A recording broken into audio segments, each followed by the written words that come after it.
दोस्तों, तुर्की, पाकिस्तान और चाइना मिलकर इजराइल के खिलाफ मुहिम छेड़ने जा रहे हैं, जिसमें पाकिस्तान और तुर्की बढ़ चढ़कर इजराइल पर मैसिव लेवल पर इंटरनेशनल प्रेशर बनाने की कोशिश कर रहा है। वहीं बात कर ली जाए, तुर्की ने यहां तक ये भी कह दिया है कि इजराइल को हम अब सबक सिखाकर ही रहेंगे।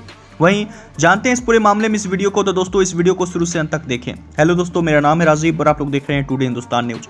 जैसा कि आप लोग जानते होंगे, तुर्की के जो प्रेसिडेंट हैं अर्दोगान, उन्होंने पाकिस्तान के पीएम इमरान खान से फ़ोन पे बातचीत हुई थी उनकी, जिसमें उन्होंने ये बात सोच रहे हैं कि किस तरह से OIC यानी कि ऑर्गेनाइजेशन ऑफ इस्लामिक कोऑपरेशन को साथ में लाया जाए, जिसमें तकरीबन 57 कंट्रीज़ हैं यानी कि 57 देश हैं। और बात कर ली जाए तो इसमें जितने भी कंट्रीज़ हैं वो सभी मुस्लिम मेजोरिटीज़ के हैं और UN के बाद ये दूसरी सबसे बड़ी ऑर्गेनाइजेशन है।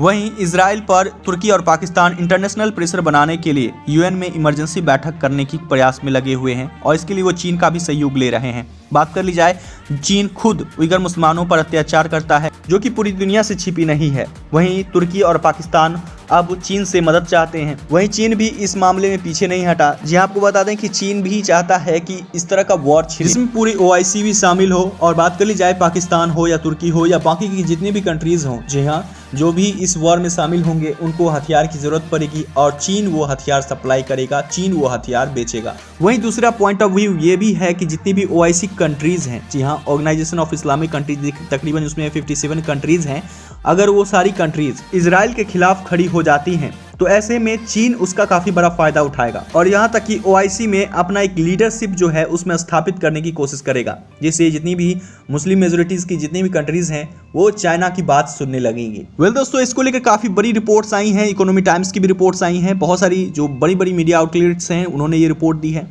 बात कर ली जाए तो वहीं तुर्की का ये भी कहना है, जी हाँ, तुर्की ने ये कहा है कि इस बार वो इजराइल को सबक सिखाकर ही रहेगा। वहीं पाकिस्तान की कुछ जगहों पर इजराइल को लेकर, जी हाँ, इजराइल को लेकर प्रोटेस्ट भी किए गए हैं। दोस्तों, बात कर ली जाए तो ये पाकिस्तान के PM इमरान खान और तुर्की के प्रेसिडेंट अर्दोगान भी, वो सभी मिलकर, जी हाँ, इजराइल के खिलाफ बहुत सारे कदम उठा रहे हैं, जिसमें चीन का भी काफ़ी बड़ा हाथ है।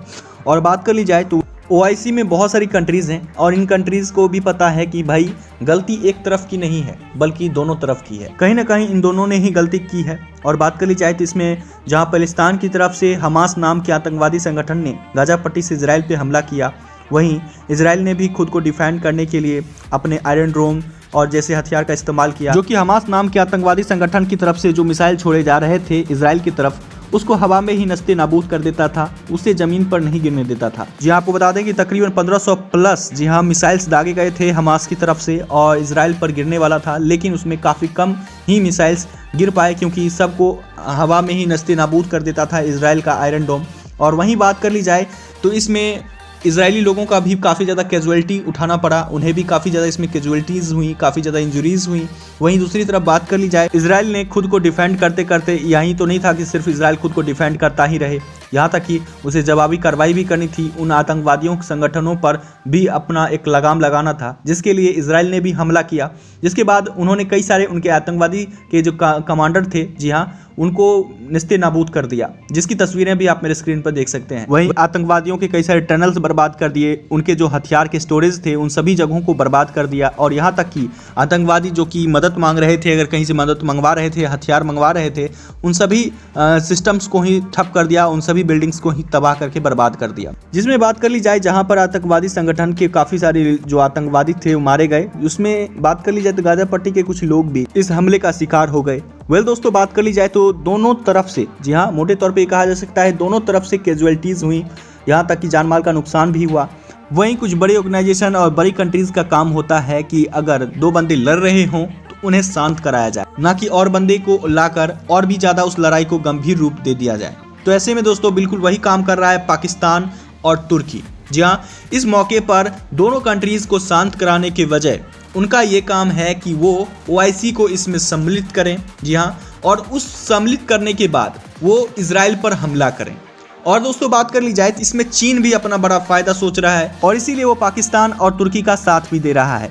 दोस्तों, बात कर ली जाए तो OIC यानी कि ऑर्गेनाइजेशन ऑफ इस्लामिक कोऑपरेशन, जी हाँ, इसमें तकरीबन 57 कंट्रीज़ हैं। उसमें बहुत सारी कंट्रीज़ हैं जो कि उनको अच्छे से पता है कि क्या सिचुएशन है और इस सिचुएशन में क्या करना चाहिए, वो भी जानते हैं। और पाकिस्तान और तुर्की की इस सोच से उनकी सोच काफ़ी अलग है और इसीलिए इस वॉर में वो सम्मिलित भी नहीं हो रहे। और बात कर ली जाए तो वो भी स्थितियों को सामान्य करने का प्रयास में वो भी जुटे हुए हैं।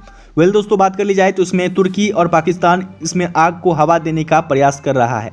वेल दोस्तों, बात कर ली जाए तो वहीं इसमें आपको बता दें कि अगर तुर्की और पाकिस्तान और बाकी कंट्रीज़ अगर ये इस तरह का सिचुएशन अगर पैदा भी करती हैं, अगर इजराइल पे हमला भी करती हैं, तो ऐसा भी सिचुएशन आ सकता है कि कहीं सिविल वॉर ना हो जाए, काफ़ी बड़ा ये रूप ना ले ले। तो ऐसे में उनको भी पता है और इसीलिए वो इस चीज़ को हवा देने की कोशिश नहीं कर रहे हैं और ना ही उसमें किसी का साथ देने का प्रयास कर रहे हैं। बस ये कोशिश की जा रही है कि सिचुएशन को सामान्य किया जाए, जिसमें से पाकिस्तान और तुर्की काफ़ी ज़्यादा इसमें हवा देने का प्रयास कर रहा है, जिसमें अब चीन भी शामिल हो गया है। वेल दोस्तों, तुर्की ने तो यहाँ तक ये कह दिया कि अब हम इजराइल को सबक सिखा के ही रहेंगे। वेल दोस्तों, तुर्की को जितना आसान लग रहा है उतना आसान है नहीं। इजराइल कोई कमज़ोर देश है नहीं। इससे पहले भी जब अरब और इजराइल के बीच वॉर हुआ था, उस वक्त बहुत सारी इस्लामिक कंट्रीज एक साथ आ गए थे, तब इजराइल नहीं हारा, तो अब तो बिल्कुल भी नहीं हारेगा, क्योंकि उस वक्त इजराइल के पास काफी कम हथियार थे। जी हाँ, दुश्मन के मुकाबले काफी कम हथियार था, तब इजराइल उस वक्त भी जंग जीत गया और तो अब तो बिल्कुल भी नहीं हारेगा, क्योंकि अब हथियार के मामले में हो या बाकी की चीज़ों के मामले में अब इजराइल काफ़ी पावरफुल कंट्री बन चुका है। वहीं बात कर ली जाए तो उसे अमेरिका का भी अब समर्थन मिल रहा है, जहां खुद को डिफेंड करने के लिए और कोई भी कदम उठाने के लिए। और वहीं बात कर ली जाए तो अब बहुत सारी कंट्रीज़ का इजराइल को भी समर्थन प्राप्त है। तो ऐसी सिचुएशन में इस सिचुएशन को सामान्य करना ही ज़्यादा बेहतर होगा। और ऐसी सिचुएशन में अगर तुर्की और पाकिस्तान मिलकर हवा देंगे तो ये काफ़ी बड़ा वॉर छिड़ सकता है, जो कि काफ़ी कंट्रीज़ को नुकसान पहुंचा सकता है। तो ऐसी सिचुएशन में फिलिस्तीनियों और इजराइल के बीच एक शांति और पीस ही स्थापित करना ज़्यादा बेहतर ऑप्शन होगा, जिसमें इसमें पाकिस्तान और तुर्की आग लगाने और आग भड़काने का काम कर रहे हैं। वेल दोस्तों, आपका क्या कहना है इस पर नीचे कमेंट्स में अपनी ओपिनियन जरूर शेयर कीजिए। साथ ही दोस्तों, अगर आप इस चैनल पर नए विजिटर हैं तो चैनल को सब्सक्राइब कीजिए और साथ बने रहिए।